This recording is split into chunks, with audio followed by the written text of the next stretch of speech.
Hello students, स्वागत है आपका हमारे यूट्यूब चैनल FY क्लासेस में। आज हम लोग पढ़ने वाले हैं क्लास 9th का फर्स्ट चैप्टर बायो का the fundamental unit of life.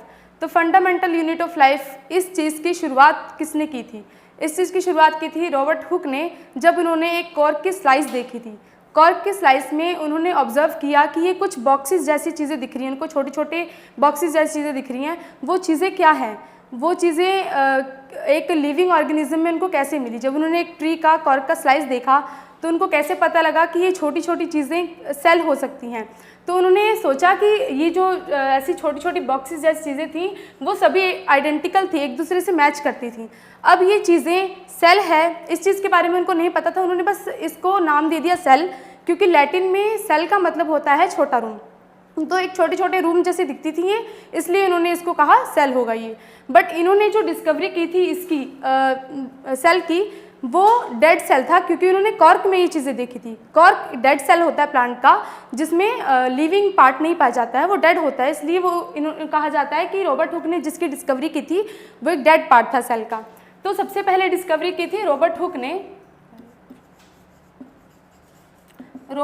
ने डिस्कवरी की थी डेड सेल की। उसके बाद आए थे एंटोन वॉन ल्यूइनहोक।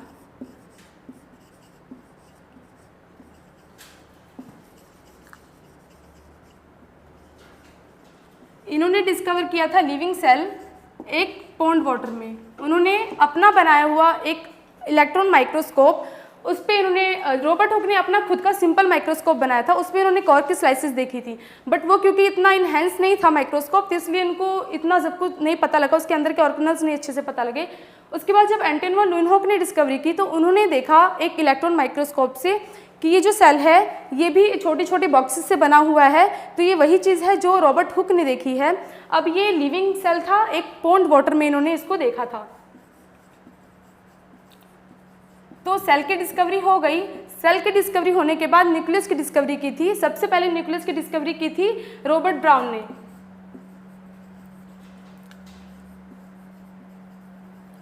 रॉबर्ट ब्राउन ने न्यूक्लियस की डिस्कवरी की थी। इन्होंने बताया कि जो सेल है, सेल का बहुत इंपॉर्टेंट पार्ट होता है न्यूक्लियस, जिसके अंदर जेनेटिक मटेरियल ट्रांसफर होते हैं। जब सेल डिवाइड करता है तो एक जनरेशन से दूसरी जनरेशन में यही जेनेटिक मटेरियल पास करते हैं जो इन्फॉर्मेशन कंटेन करते हैं, जेनेटिक इन्फॉर्मेशन कंटेन करते हैं। रॉबर्ट ब्राउन के बाद श्लेडिन एंड श्वाइन आए। श्लेडिन और श्वाइन ने सेल थ्योरी दी थी, जो जिनमें से उनकी एक सेल थ्योरी गलत थी।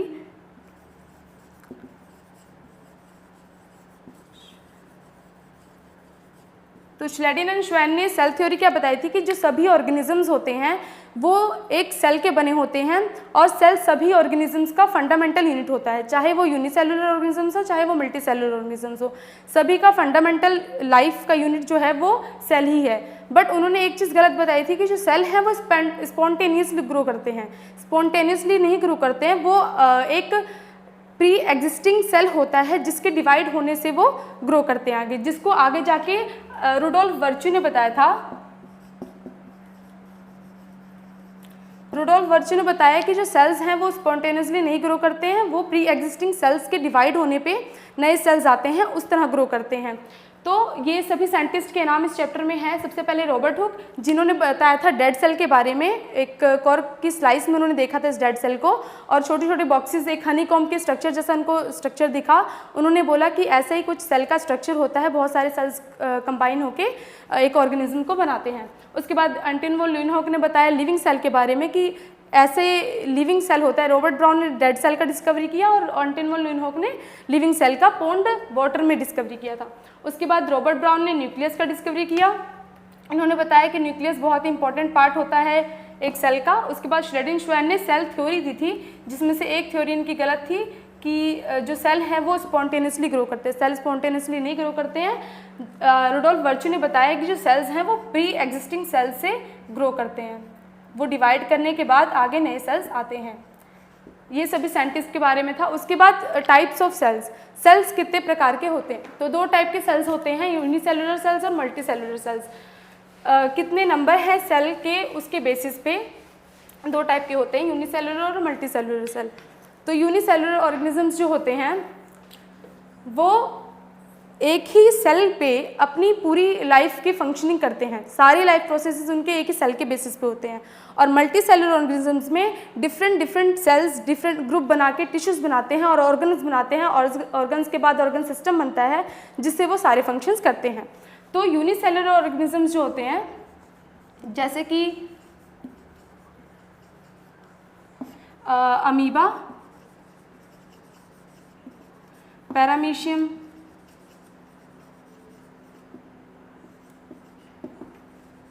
बैक्टीरियाज,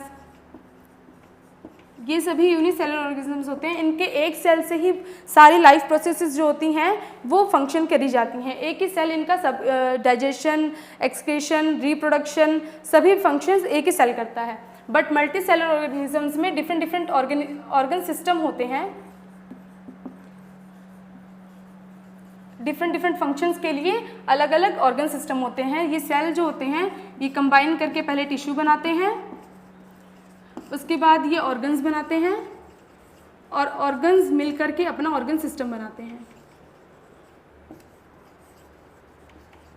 और ये डिफरेंट ऑर्गन्स होने के कारण, डिफरेंट ऑर्गन सिस्टम होने के कारण इनकी फंक्शनिंग और स्ट्रक्चर और फंक्शनिंग दोनों ही बेस्ड करती है सेल पे। इसलिए सेल को कहा जाता है कि ये स्ट्रक्चरल और फंक्शनल यूनिट है लाइफ का, क्योंकि सेल ही डिसाइड करता है कि उस ऑर्गन का स्ट्रक्चर कैसा होगा और वो ऑर्गन क्या फंक्शन करेगा। जैसे कि जो हमारे हार्ट के सेल्स होते हैं वो पंपिंग का काम करते हैं, तो उनके स्ट्रक्चर और उनके फंक्शन उस तरह के होते हैं, वो फंक्शन पंपिंग का कर पाए उसका स्ट्रक्चर उस हिसाब से बनेगा। जो हमारे इंटेस्टाइन के सेल्स होते हैं वो अब्जॉर्प्शन का काम करते हैं, इसलिए उनका स्ट्रक्चर और उनका फंक्शन डिफरेंट टाइप का होगा। एक्सक्रीटरी सिस्टम भी ऐसे ही होता है, डिफरेंट फंक्शन के लिए डिफरेंट स्ट्रक्चर होता है। तो इसीलिए फंक्शन और स्ट्रक्चर बेस्ड है एक सेल पे। सेल का जैसा फंक्शन होगा वैसा ही उसका स्ट्रक्चर होगा, या जैसा स्ट्रक्चर होगा वैसे वो फंक्शन परफॉर्म करेगा। उसके बाद होता है प्लाज्मा मेम्ब्रेन। तो जो सेल है, सेल की डिस्कवरी हो गई और वो कैसे टाइप के सेल्स होते हैं ये पता लगने के बाद हमने सेल के बारे में पढ़ना स्टार्ट किया। तो सबसे आउटर लेयर जो सेल की होती है वो होती है प्लाज्मा मेम्ब्रेन। प्लाज्मा मेम्ब्रेन जो होती है वो एक सेल की आउटर लेयर होती है जो कि सिलेक्टिवली परमिएबल मेम्ब्रेन होती है। प्लाज्मा मेम्ब्रेन ये सेलेक्टिवली परमेबल मेम्ब्रेन होती है। सेलेक्टिवली परमेबल मेम्ब्रेन का मतलब होता है कि सेलेक्टिव होती है कुछ चीज़ों के लिए, जो उसको अंदर लाना है या जो बाहर देने जाना है, कुछ भी नहीं अंदर बाहर देगी जाएगी। ये एक सेलेक्टिव चीज़ें होती हैं जो अंदर लेगी या देगी। जैसे कि उसको अगर बैक्टीरियाज, फंगिस अपने अंदर नहीं लाने हैं तो वो सेलेक्टिव है कि उसको नहीं चाहिए, उसको वाटर मॉलिक्यूल्स चाहिए, उसको एयर चाहिए, तो वो चीज़ें वो लेगी। तो वो सेलेक्टिव होती है अपने परमिएबिलिटी के लिए कि वो उसको जो चाहिए वही लेके आएगी, जो नहीं चाहिए वो नहीं लेके आएगी। तो इसलिए इसको हम कहते हैं सेलेक्टिव परमिएबल मेम्ब्रेन। अब प्लाज्मा मेम्ब्रेन बहुत ज़रूरी है एक सेल के लिए।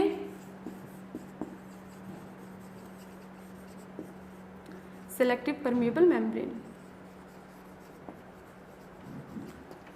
अब प्लाज्मा मेम्ब्रेन ज़रूरी क्यों है? क्योंकि जो सेल के अंदर के जितने भी ऑर्गेनल्स होंगे, अभी हम पढ़ेंगे सेल ऑर्गेनल्स के बारे में, तो सेल के अंदर जितने भी ऑर्गेनल्स होंगे उन ऑर्गेनल्स का या जो सेल का प्लाज्मा होगा, जो लिक्विड होगा सेल का, वो बाहर ना जाए या बाहर का कुछ भी अनवांटेड चीज़ अंदर ना आए, इसके लिए ये मेम्ब्रेन बाउंडेड होता है ताकि कुछ भी सेल में प्रॉब्लम ना हो बाहर या अंदर की डिस्टर्बेंस के कारण।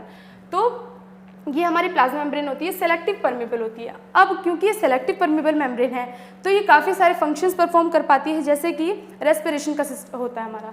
रेस्पिरेशन जो होती है उसमें हम क्या करते हैं, O2 ऑक्सीजन को इनहेल करते हैं और कार्बन डाइऑक्साइड को एक्सहेल करते हैं।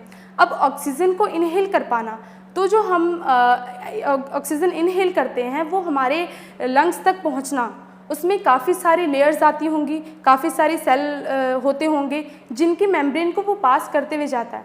अब अगर हमारी जो प्लाज्मा मेम्ब्रेन है वो सेलेक्टिव परमिएबल नहीं होती, अगर वो परमिएबल नहीं होती तो वो पास ही नहीं कर पाती, तो परमिएबल होना ज़रूरी है। अब वो सेलेक्टिवली परमिएबल है तो वो सेलेक्टिव है कि उसको क्या गैसेस चाहिए या गैसेस नहीं चाहिए। अब हमारा जो रेस्पिरेशन का प्रोसेस होता है, हमारा रेस्पिरेशन का प्रोसेस किस प्रोसेस से होता है? डिफ्यूजन। डिफ्यूजन क्या होता है? डिफ्यूजन होता है movement of particles from higher concentration to lower concentration. जब पार्टिकल्स हायर कंसंट्रेशन से लोअर कंसंट्रेशन की ओर मूव करते हैं उसको डिफ्यूजन कहते हैं। बट डिफ्यूजन लोअर कंसंट्रेशन, जब हायर कंसंट्रेशन से लोअर कंसंट्रेशन में मूव करते हैं पार्टिकल्स उसको हम डिफ्यूजन कहते हैं। डिफ्यूजन मोस्टली होता है गैसेस में, गैसेस में होता है डिफ्यूजन। अब ये जो मूव कर, इसके कारण हमारे अंदर रेस्पिरेशन की प्रोसेस हो पाती है। जब कार्बन डाइऑक्साइड का हमारी बॉडी के अंदर अमाउंट ज़्यादा होगा और एटमॉस्फेयर में कम होगा तो हम एक्सहेल कर पाएंगे, क्योंकि हमारे अंदर कंसंट्रेशन ज़्यादा है और बाहर कंसंट्रेशन कम है, तो अंदर से बाहर जाता है कार्बन डाइऑक्साइड। और ऑक्सीजन का अगर एटमॉस्फेयर में ज़्यादा है और हमारे अंदर कम है अमाउंट तो बाहर से अंदर आएगा, तो हम इनहेल कर पाते हैं और ऑक्सीजन को अंदर ले पाते हैं। तो रेस्पिरेशन की जो प्रोसेस है हायर कंसंट्रेशन से लोअर कंसंट्रेशन, चाहे वो ऑक्सीजन चाहे वो गैसेस, जहाँ ज़्यादा होगा वहाँ से जहाँ कम होगा वहाँ की ओर जाना, इसको हम कहते हैं रेस्पिरेशन। रेस्पिरेशन गैसेस में होता है, इसको हम डिफ्यूजन कहते हैं। अब होती है एक चीज़ ऑस्मोसिस। ऑस्मोसिस भी डिफ्यूजन का ही एक टाइप होता है, बट ऑस्मोसिस डिफरेंट क्यों है? क्योंकि उसमें सेलेक्टिव परमेबल मेम्ब्रेन का काम होता है। सेलेक्टिव परमेबल मेम्ब्रेन यानी कि प्लाज्मा मेम्ब्रेन का काम होता है। जब डिफ्यूजन प्लाज्मा मेम्ब्रेन के प्रेजेंस में होगा तो हम उसको ऑस्मोसिस कहेंगे। जो ऑस्मोसिस होता है वो लिक्विड में होता है और लिक्विड में भी सेलेक्टिवली परमेबल मेम्ब्रेन के प्रेजेंस में होता है। अगर सेलेक्टिव परमेबल मेम्ब्रेन नहीं होगा तो वो ऑस्मोसिस का मेन वही है कि वो सेलेक्टिव परमेबल के प्रेजेंस में होता है, इसलिए हम उसको ऑस्मोसिस कहते हैं। वो एक पार्ट डिफ्यूजन का ही है, बट क्योंकि वो लिक्विड में हो रहा है और साथ ही साथ वो सेलेक्टिव परमेबल का यूज़ करके हो रहा है, इसलिए उसको हम ऑस्मोसिस कहते हैं। अब ऑस्मोसिस अपनी कंसंट्रेशन के बेसिस पे 3 टाइप का होता है।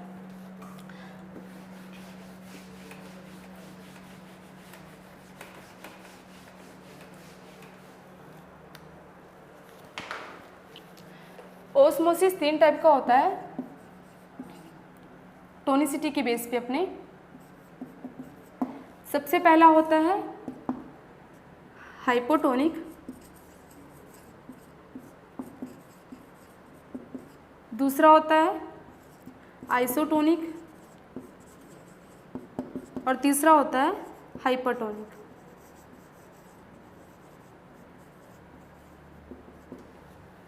हाइपोटोनिक, आइसोटोनिक, हाइपरटोनिक, ये तीनों ऑस्मोसिस के टाइप्स होते हैं। इन तीनों बेसिस पे ऑस्मोसिस होता है। ये टोनिसिटी के टाइप्स होते हैं, इनके बेसिस पे ऑस्मोसिस होता है। हाइपोटोनिक, हाइपो का मतलब होता है लेस अमाउंट, कम होना। आइसो का मतलब होता है सेम, हाइपर का मतलब होता है ज़्यादा। तो हाइपोटोनिक में क्या होता है कि अगर जो सेल है उसके अंदर कंसंट्रेशन कम है और जो उसकी सराउंडिंग है इधर कम है और सराउंडिंग में ज़्यादा है कंसंट्रेशन, तो ये होगा हाइपोटोनिक कंडीशन। अगर आइसोटोनिक कंडीशन की बात करें तो इसमें सेल में और बाहर दोनों साइड सेम अमाउंट होता है, या तो कम या तो ज़्यादा, तो दोनों साइड सेम ही होगा। अगर यहाँ पे ज़्यादा है तो वहाँ पे भी ज़्यादा, यहाँ पे कम है तो वहाँ पे भी कम, दोनों साइड सेम अमाउंट होता है। अगर कंसंट्रेशन सेम होता है तो हम उसको आइसोटोनिक कहते हैं। आइसोटोनिक मतलब सेम, आइसो। और हाइपरटोनिक मतलब होता है कि अगर सेल के अंदर, हाइपरटोनिक में होता है सेल के अंदर ज़्यादा होता है, सेल के बाहर सराउंडिंग में कम होता है। तो ये 3 टाइप होते हैं। अगर कंसंट्रेशन सेल के अंदर कम है तो हाइपोटोनिक और बाहर ज़्यादा है, और अगर दोनों साइड सेम है अंदर भी और बाहर भी तो उसको आइसोटोनिक बोलेंगे। अगर अंदर ज़्यादा है और बाहर कम है तो उसको हाइपरटोनिक सॉल्यूशन बोलेंगे, हाइपोटोनिक कंडीशन बोलेंगे।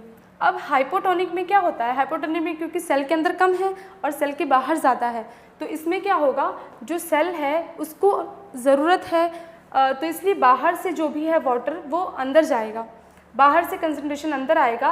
तो अंदर का क्योंकि हमें बैलेंस करना है तो अंदर आने के कारण ये जो सेल है वो स्वेल कर जाएगा, तो सेल जो है वो स्वेल अप कर जाएगा और बाहर का कंसंट्रेशन अंदर आ जाएगा। ये हाइपोटोनिक कंडीशन में होता है। आइसोटोनिक कंडीशन में ना अंदर का बाहर जाता ना बाहर का अंदर, क्योंकि दोनों साइड सेम ही है कंसंट्रेशन। हाइपरटोनिक कंसंट्रेशन में अंदर ज़्यादा है तो इसलिए अंदर का बाहर जाएगा, और क्योंकि अंदर का कंसंट्रेशन बाहर जा रहा है इसके कारण जो सेल है वो श्रिंक कर जाएगी क्योंकि यहाँ का कंसंट्रेशन वहाँ बाहर जा रहा है, तो यहाँ का कम हो गया तो इसलिए श्रिंक कर जाएगी। तो 3 टाइप के होते हैं, हाइपोटोनिक, आइसोटोनिक, हाइपरटोनिक। हाइपोटोनिक में सेल का कंसंट्रेशन कम होता है और बाहर का ज़्यादा होता है, तो बाहर का कंसंट्रेशन अंदर आता है। आइसोटोनिक में दोनों सेम होता है तो कुछ भी नहीं होता है। हाइपरटोनिक में अंदर ज़्यादा होता है, बाहर कम होता है, इसलिए बाहर आता है। ये होता है ऑस्मोसिस। डिफ्यूजन और ऑस्मोसिस। डिफ्यूजन क्या होता है? Transfer of molecule, transfer of particles, movement of particles from one higher concentration to lower concentration, इसको हम बोलते हैं डिफ्यूजन। अब डिफ्यूजन, ऑस्मोसिस भी एक टाइप का डिफ्यूजन ही होता है, बट वो सेलेक्टिव परमेबल मेम्ब्रेन यानी कि प्लाज्मा मेम्ब्रेन के प्रेजेंस में होता है और वो लिक्विड में होता है। डिफ्यूजन मोस्टली गैसेस में होता है। रेस्पिरेशन हमारा डिफ्यूजन का एग्जाम्पल है और ऑस्मोसिस हमारा जो हमारी बॉडी में जितनी भी ट्रांसफ़र हो रही है कंसंट्रेशन की इधर से उधर, वो सभी लिक्विड की जितनी भी हो रही हैं सेमी परमेबल मेम्ब्रेन के प्रेजेंस में, वो होती हैं ऑस्मोसिस के एग्जाम्पल। इसके बाद आता है हमारा न्यूक्लियस। अब जो न्यूक्लियस है, न्यूक्लियस जो है वो बहुत इम्पोर्टेंट पार्ट है सेल का। सेल का इम्पोर्टेंट पार्ट क्यों है? क्योंकि यही है जो जेनेटिक मटेरियल यानी कि जेनेटिक इन्फॉर्मेशन अपने अंदर कंटेन करके रखता है। न्यूक्लियस कैसा होता है? ये डबल मेम्ब्रेन होता है, यानी कि इसकी बाउंड्री डबल्ड होती है।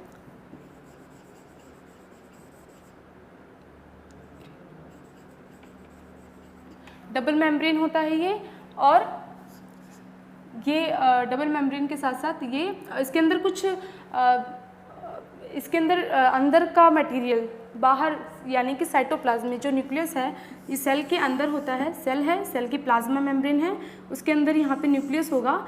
ये न्यूक्लियस जो है डबल मेम्ब्रेन होता है और इसके अंदर कुछ होल्स होते हैं ताकि जो अंदर का मटेरियल है वो बाहर यानी कि साइटोप्लाज्म में, इसका बाहर का एनवायरनमेंट साइटोप्लाज्म होता है, अंदर का जो मटेरियल है वो बाहर जा सके, साइटोप्लाज्म में जा सके, इसलिए इसके अंदर कुछ छोटे छोटे होल्स होते हैं। उसके बाद ये अपने अंदर क्रोमोसोम्स कंटेन करके रखता है। अब ये क्रोमोसोम्स क्या होते हैं? क्रोमोसोम्स रोड शेप के कुछ स्ट्रक्चर होते हैं जिनके अंदर, जो कि डीएनए और प्रोटीन के बने होते हैं, डीएनए प्लस प्रोटीन। डीएनए वो जेनेटिक इंफॉर्मेशन कंटेन करता है जो वन जनरेशन से दूसरी जनरेशन पास ऑन करती है। ये क्रोमोसोम्स होते हैं, रोड शेप्ड के होते हैं। इनकी फंक्शनल जो एरिया होता है उसको हम बोलते हैं जीन। इसका जो फंक्शनल एरिया होता है, कोई भी फंक्शनल एरिया होता है उसको हम जीन बोलते हैं। डीएनए और प्रोटीन का ये बना होता है, जो हमारा क्रोमोसोम होता है और वो रोड शेप का होता है। और जो हमारी न्यूक्लियस है वो डबल मेम्ब्रेन होती है, इसके अंदर छोटे छोटे पोर्स होते हैं ताकि अंदर का कुछ भी मटेरियल जो बाहर जाना है, राइबोसोम्स जो न्यूक्लियस में बनते हैं वो बाहर अगर साइटोप्लाज्म में आने हैं तो वो टाइनी पोर्स के थ्रू आ सकते हैं।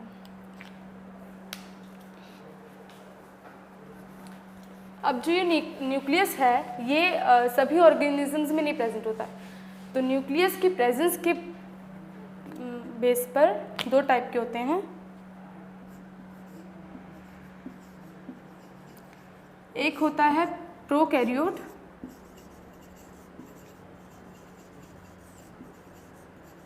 दूसरे होते हैं यूकैरियोट्स।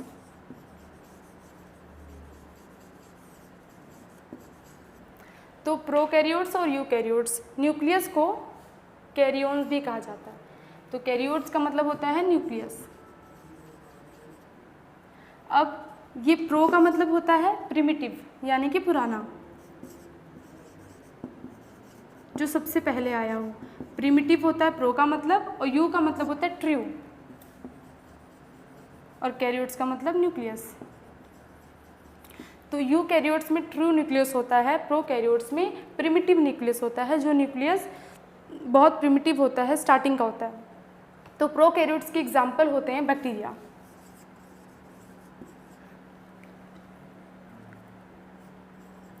बैक्टीरिया प्रोकैरियोट्स के एग्जाम्पल होते हैं। यूकैरियोट्स में सभी ऑर्गेनिजम्स जिनके अंदर न्यूक्लियस वेल डेवलप्ड पाया जाता है, वो जैसे कि एनिमल्स हो गए, प्लांट्स हो गए, ये सभी के अंदर जो सेल्स हैं, सेल के अंदर एक वेल डेवलप्ड न्यूक्लियस होता है, इसलिए उनको हम यूकैरियोट्स बोलते हैं। न्यूक्लियस के बेसिस पे दो टाइप के होते हैं, प्रोकैरियोट्स और यूकैरियोट्स। प्रोकैरियोट्स जिनके प्रिमिटिव न्यूक्लियस होते हैं, यूकैरियोट्स जिनके ट्रू न्यूक्लियस होते हैं, जिनका न्यूक्लियस अच्छे से बना होता है। अब ट्रू न्यूक्लियस और प्रिमिटिव न्यूक्लियस का मतलब क्या होता है? तो ट्रू न्यूक्लियस और प्रिमिटिव न्यूक्लियस का मतलब होता है, सबसे पहले हम पढ़ेंगे प्रोकैरियोट्स यानी कि प्रिमिटिव न्यूक्लियस।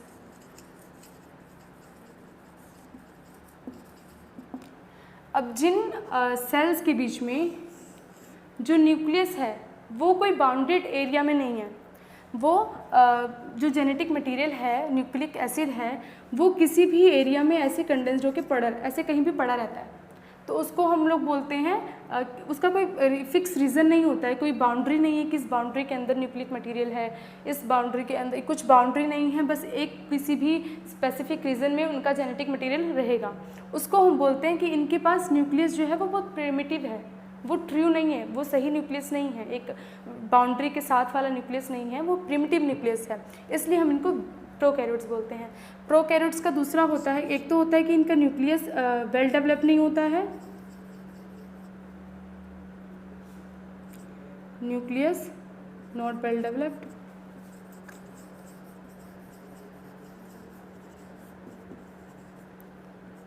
और दूसरा होता है कि इनके पास जो ऑर्गेनल्स होते हैं, एक सेल के अंदर काफ़ी सारे ऑर्गेनल्स होते हैं जो कि यूकैरियोट्स में तो प्रेजेंट होते हैं, प्लास्टिड, माइटोकॉन्ड्रिया, राइबोसोम्स या वैक्यूल्स, वो सब यूकैरियोट्स में तो होते हैं, उनके बारे में हम आगे पढ़ेंगे। बट प्रोकैरियोट्स में वो सब जो ऑर्गेनल्स होते हैं उनके पास कोई बाउंडेड रीजन नहीं होता है, जो भी ऑर्गेनल्स होते हैं, या इनके अंदर ऑर्गेनल्स होते ही नहीं हैं, इनके पास ऑर्गेनल्स नहीं होते हैं, इनके पास न्यूक्लियर मटेरियल होता है, न्यूक्लिक मटेरियल, बट वो कोई बाउंडेड न्यूक्लियस के अंदर नहीं होता है। दूसरा, इनके पास ऑर्गेनल्स नहीं होते हैं, और कुछ बैक्टीरियाज होते हैं जो कि फोटोसिंथेटिक बैक्टीरिया होते हैं, जो फोटोसिंथेसिस की प्रोसेस करते हैं। उन बैक्टीरियाज में क्या होता है कि वो अपनी फोटोसिंथेसिस के लिए, अब उनके पास प्लास्टिड तो नहीं है, प्लास्टिड के अंदर क्लोरोप्लास्ट होता है जिधर से वो फोटोसिंथेसिस कर पाते हैं। अब इनके पास कोई ऑर्गेनल ही नहीं है, प्लास्टिड ही नहीं है, तो ये कहाँ से करेंगे? क्लोरोफिल ही नहीं है इनके पास फोटोसिंथेसिस के लिए। तो इनकी जो सेल मेम्ब्रेन होती है, उस सेल मेम्ब्रेन में कुछ बैग जैसे स्ट्रक्चर होते हैं, बैग जैसे सैक्स होते हैं कुछ, उनके अंदर ऐसा क्लोरोफिल इनके प्रेजेंट होता है। अब उनकी बाउंड्री में कोई सेल मेम्ब्रेन में ही क्लोरोफिल प्रेजेंट होता है, उस क्लोरोफिल के साथ में ये अपना फोटोसिंथेसिस का प्रोसेस करते हैं। कुछ बैक्टीरियाज होते हैं फोटोसिंथेटिक बैक्टीरिया, वो अपनी फोटोसिंथेसिस की प्रोसेस करते हैं अपने मेम्ब्रेन, सेल मेम्ब्रेन में ही उनके बैग जैसा स्ट्रक्चर होता है, उसमें क्लोरोफिल प्रेजेंट होते हैं थोड़े बहुत, उससे वो अपना फोटोसिंथेसिस का प्रोसेस करते हैं। तो क्योंकि इनके पास कोई ऑर्गेनल है नहीं, उस ऑर्गेनल ना होने के कारण उन्होंने कुछ मॉडिफिकेशंस कर ली हैं, क्योंकि इनको सारे फंक्शंस अपने बॉडी के एक सेल के बेसिस पे करने होते हैं। इनके पास कोई ऑर्गेनल नहीं है कि इनको माइटोकॉन्ड्रिया है, इनके पास लाइसोसोम्स है, इनके पास राइबोसोम्स है, एंडोप्लाज्मिक रेटिकुलम है, इनके पास कोई ऑर्गेनल नहीं होता। इनके पास न्यूक्लियस भी वेल डेवलप्ड नहीं होता है, सिर्फ एक न्यूक्लियर रीजन होता है जिधर इनका न्यूक्लिक एसिड प्रेजेंट होता है, और उस रीजन को बोलते हैं न्यूक्लियोइड। इसको हम बोलेंगे न्यूक्लियोइड। न्यूक्लियोइड बोलते हैं इनके उस रीजन को जहाँ पे न्यूक्लिक मटेरियल प्रेजेंट होता है। उसके बाद इनका जो क्लोरोफिल होता है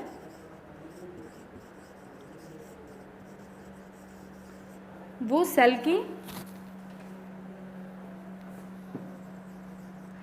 सेल मेम्ब्रेन में प्रेजेंट होता है। बैग जैसे स्ट्रक्चर्स होते हैं कुछ सेल के मेम्ब्रेन पे, जहाँ पे इनका न्यूक्लिक क्लोरोफिल प्रेजेंट होता है। सेल मेम्ब्रेन में कुछ बैग जैसे स्ट्रक्चर होते हैं जहाँ पे इनके क्लोरोफिल प्रेजेंट होते हैं। इनके न्यूक्लियर रीजन को न्यूक्लियोइड बोला जाता है, क्योंकि इनके पास वेल डेवलप्ड न्यूक्लियस नहीं है, इसलिए इनको प्रोकैरियोट्स यानी कि प्रिमिटिव कैरियोन्स यानी कि न्यूक्लियस, प्रिमिटिव न्यूक्लियस वाला बोला जाता है। ठीक है, अब हमारा है यूकैरियोट्स।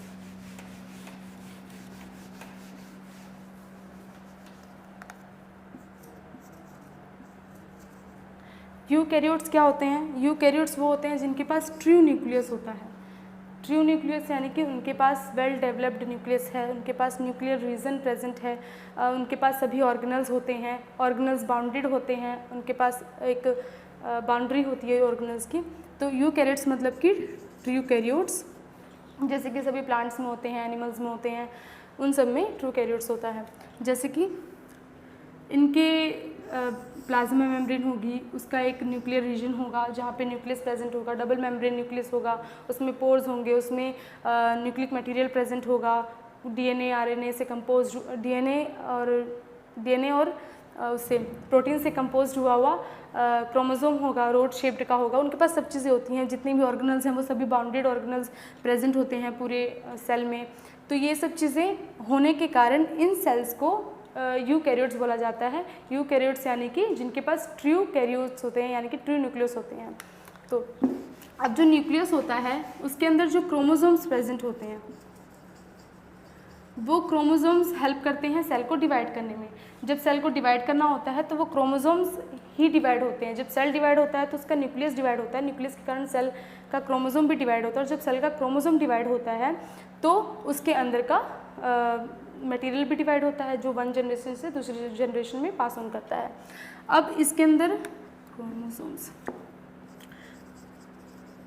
अब जो क्रोमोसोम्स हैं वैसे तो वो रोड शेप्ड के एक ऑर्गेनाइज स्ट्रक्चर में होते हैं, बट जब सेल को डिवाइड नहीं करना होता है, जब सेल डिवाइड नहीं कर रहा होता है तो वो ऐसे कुछ थ्रेड लाइक स्ट्रक्चर में प्रेजेंट होते हैं, जिसको हम बोलते हैं क्रोमेटिन। ये ऐसे उलझे से धागों के स्ट्रक्चर में प्रेजेंट होते हैं, जिसको हम बोलते हैं क्रोमेटिन। ये क्रोमेटिन तब तक रहेगा जब सेल डिवाइड नहीं कर रहा है। जब सेल डिवाइड करना स्टार्ट कर देगा फिर से ये क्रोमेटिन ऑर्गेनाइज हो जाएंगे और सेल क्रोमोसोम्स की फॉर्म में आ जाएंगे। तो ये क्रोमेटिन होते हैं, क्रोमेटिन होता है जो थ्रेड लाइक स्ट्रक्चर होता है।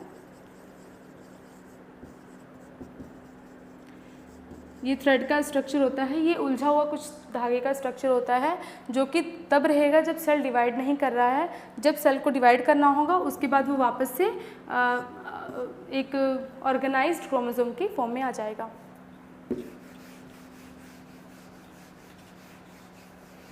अब जो न्यूक्लियस है ये दो टाइप के होते हैं, प्रोकैरियोट्स और यूकैरियोट्स। तो हमने पढ़ा भी सेल के बारे में, प्लाज्मा मेम्ब्रेन जो सेल की आउटर लेयर होती है, जो कि प्लाज्मा मेम्ब्रेन होती है। अब कोई भी सेल है वो अपनी आउटर लेयर होती है, उसके अंदर इसका लिक्विड होता है, उस लिक्विड को हम क्या बोलते हैं? साइटोप्लाज्म। साइटोप्लाज्म यानी कि साइटो मतलब सेल, प्लाज्म यानी कि प्लाज्मा लिक्विड। तो सेल का प्लाज्मा, सेल का लिक्विड होता है साइटोप्लाज्म। जो सेल की बाहर की बाउंड्री है, जो प्लाज्मा मेम्ब्रेन है, जो कि सिलेक्टिवली परमेबल होती है, जो बाहर से अंदर या अंदर से बाहर कुछ सेलेक्टिव चीज़ों को ही आने जाने देती है, वो सिलेक्टिव परमेबल होती है। ऑस्मोसिस की प्रोसेस से वो फंक्शन करती है। और जो साइटोप्लाज्म है वो सेल के अंदर का लिक्विड होता है, जो सेल मेम्ब्रेन के अंदर होता है वो सेल का लिक्विड होता है, उसको साइटोप्लाज्म बोलते हैं। अब साइटोप्लाज्म के अंदर काफ़ी सारे सेल ऑर्गेनल्स प्रेजेंट होते हैं। एक तो सबसे बड़ा इनका मेन पार्ट होता है जो कि न्यूक्लियस होता है। न्यूक्लियस के बाद में काफ़ी सारे ऑर्गेनल्स होते हैं छोटे छोटे, जो जो साइटोप्लाज्म के अंदर प्रेजेंट होते हैं, एम्बेडेड होते हैं काफ़ी सारे ऑर्गेनल्स। तो वो सेल ऑर्गेनल और जो प्लाज्मा मेम्ब्रेन होती है ये दो चीज़ों से बनी होती है। पहली प्लाज्मा मेम्ब्रेन लिपिड्स और प्रोटीन।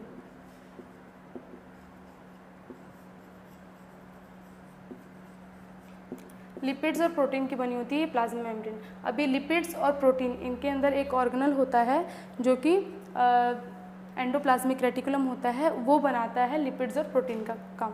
तो जब सेल ऑर्गेनल्स पढ़ेंगे हम लोग तो लिपिड्स और प्रोटीन्स के बारे में पढ़ेंगे कि लिपिड्स और प्रोटीन्स बनाते हैं एंडोप्लाज्मिक रेटिकुलम, जिसके कारण जो प्लाज्मा मेम्ब्रेन है इसकी सिंथेसिस होती है। प्लाज्मा मेम्ब्रेन की सिंथेसिस लिपिड्स और प्रोटीन करते हैं। तो प्लाज्मा मेम्ब्रेन बनी होती है लिपिड्स और प्रोटीन की।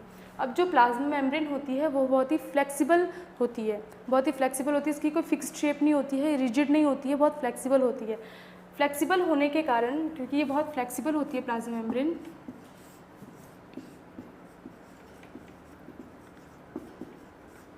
फ्लेक्सिबल होने के कारण कुछ ऑर्गेनिजम्स जैसे कि अमीबा इसके थ्रू अपना फूड इनटेक भी कर सकती है। क्योंकि अमीबा का कोई फिक्स शेप नहीं होता, उसकी प्लाज्मा मेम्ब्रेन होती है, तो वो फ्लेक्सिबल होने के कारण, उसकी जो सेल है उसका फ्लेक्सिबल होने के कारण जो भी वो फूड इनटेक करती है वो अपनी मेम्ब्रेन से ही करती है।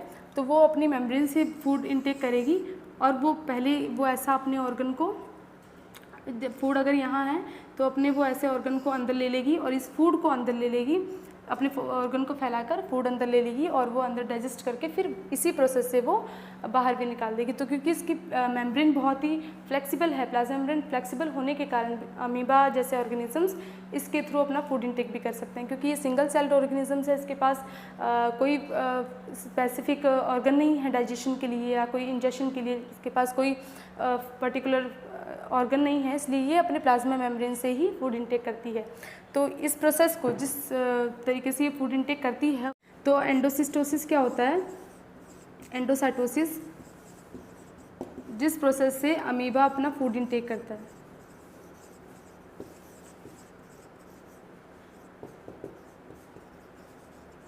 अमीबा के फूड इंटेक करने के प्रोसेस को हम बोलते हैं एंडोसाइटोसिस, क्योंकि इसके पास कोई पर्टिकुलर ऑर्गन नहीं होता। अब अमीबा का हो गया, कुछ ऑर्गेनिजम्स होते हैं जैसे अमीबा, वो अपने प्लाज्मा मेम्ब्रेन के थ्रू फूड इंटेक करते हैं। क्योंकि प्लाज्मा मेम्ब्रेन बहुत फ्लेक्सिबल होती है, इसलिए ही फ्लेक्सिबल होती है क्योंकि कुछ ऑर्गेनिजम्स के पास अगर रिजिड सेल मेम्ब्रेन होगी तो वो अपने काफ़ी सारे फंक्शंस नहीं कर पाएंगे, तो इसलिए इनके पास होती है फ्लेक्सिबल प्लाज्मा मेम्ब्रेन। इसके बाद जो प्लाज्मा मेम्ब्रेन है वो हर ऑर्गेनिज्म में नहीं होती, जैसे कि प्लांट्स में प्लाज्मा मेम्ब्रेन होती है बट उनके पास आउटर मेम्ब्रेन होती है, वो होती है सेल वॉल। एनिमल सेल की अगर हम बात करते हैं तो एनिमल सेल में आउटर लेयर होती है plasma membrane, but plant cell में होती है outer layer cell wall. Cell wall एक रिजिड लेयर होती है जो कि प्लांट सेल की रिजिडिटी को मेंटेन करके रखती है और वो अंदर इसके होती है प्लाज्मा मेम्ब्रेन। जब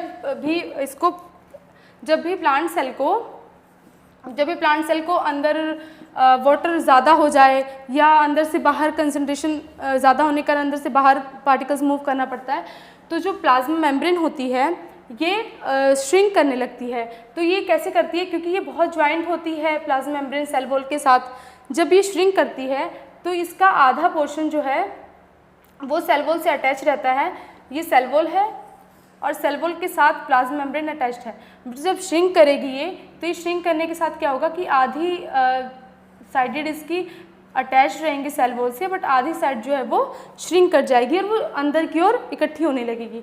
इस प्रोसेस को हम बोलते हैं प्लाज्मोलाइसिस। प्लाज्मा का लाइसिस हो जाता है, जो प्लाज्मा मेम्ब्रेन है वो सिकुड़ने लगती है, श्रिंक करने लगती है और वो अंदर की ओर आती है। प्लांट सेल में आउटर लेयर है ये, एनिमल सेल में ये आउटर लेयर है, आउटर मेम्ब्रेन है, बट एनिमल सेल में आउटर मेम्ब्रेन है plasma membrane, but plant cell में ये आउटर मेम्ब्रेन नहीं होती है, सेल वॉल होती है आउटर मेम्ब्रेन। वो प्लांट की रिजिडिटी को मेंटेन करके रखती है, वो बहुत रिजिड होती है और उसका फिक्स शेप होता है। बट जो प्लाज्मा मेम्ब्रेन है वो फ्लेक्सिबल है, इसका फिक्स शेप नहीं है, कोई सर्कुलर भी हो सकती है या कुछ भी शेप की हो सकती है, इसका कोई फिक्स शेप नहीं होता। प्लांट सेल में सेल वॉल के कारण उसका फिक्स शेप होता है। इसके अंदर होती है प्लाज्मा मेम्ब्रेन, इसकी आउटर लेयर है प्लाज्मा मेम्ब्रेन। तो प्लाज्मा मेम्ब्रेन दोनों के अंदर होती है, बट सेल वॉल सिर्फ और सिर्फ प्लांट सेल में होती है। तो आउटर लेयर होती है सेल वॉल, उसके अंदर होता है प्लाज्मा मेम्ब्रेन प्लांट सेल में, बट एनिमल सेल में बाहर की लेयर जो आउटर लेयर होती है वही होती है प्लाज्मा मेम्ब्रेन।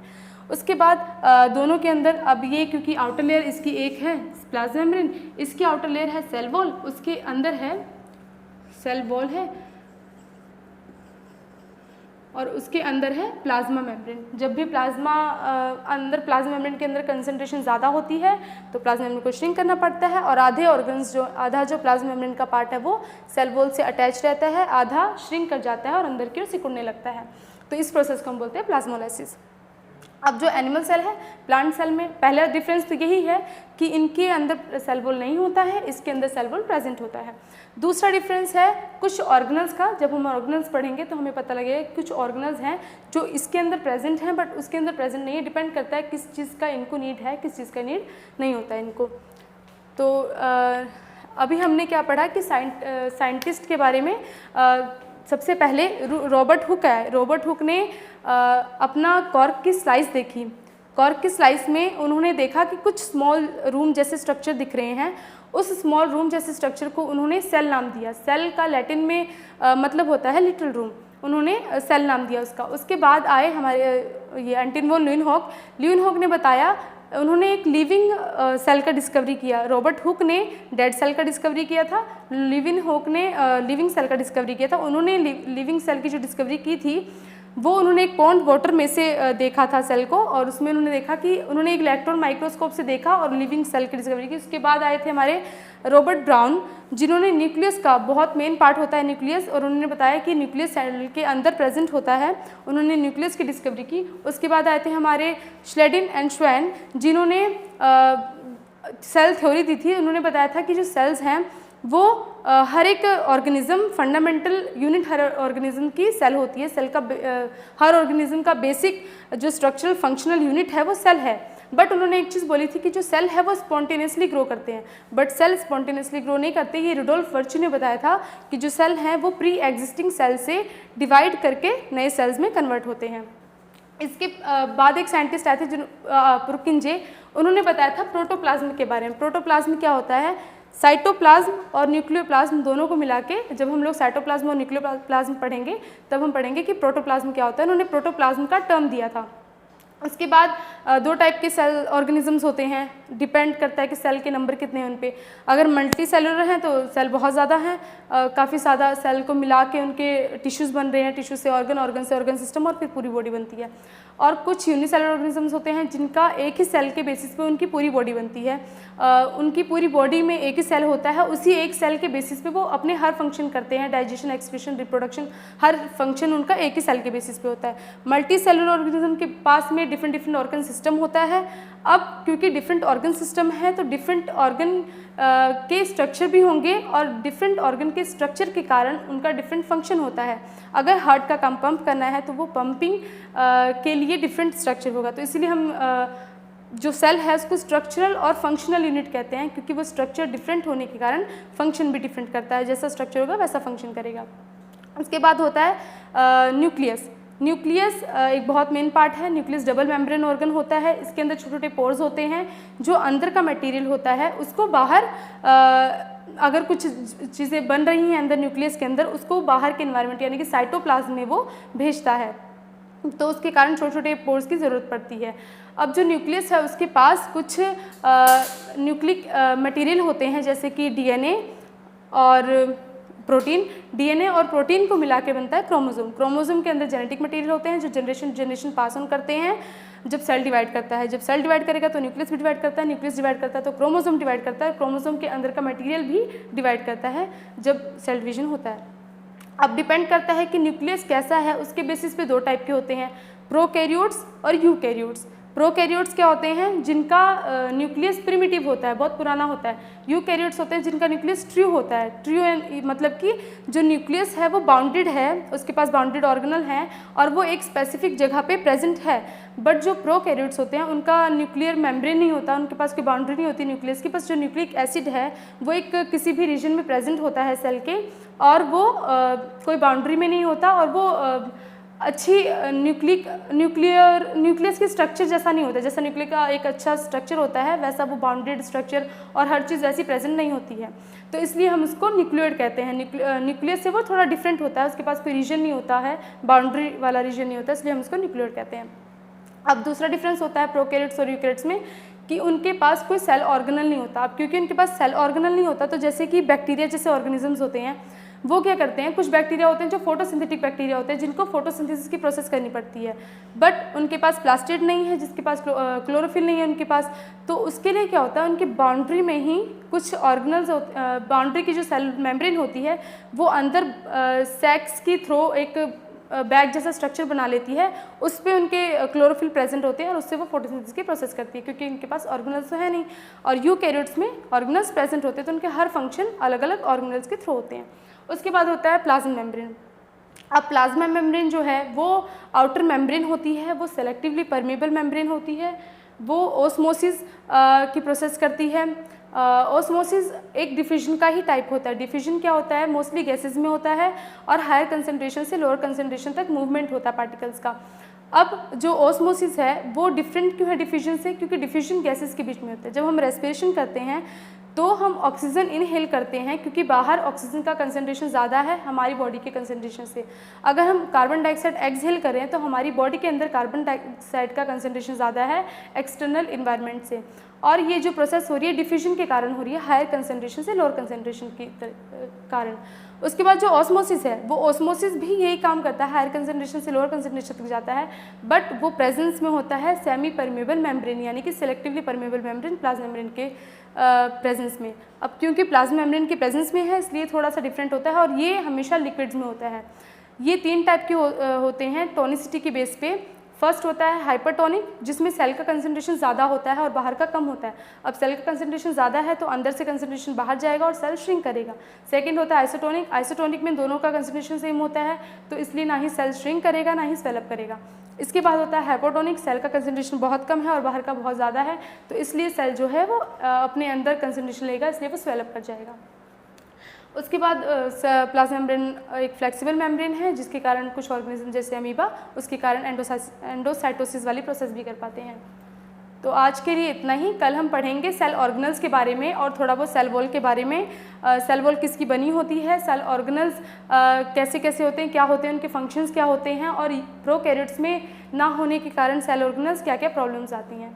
Thank you.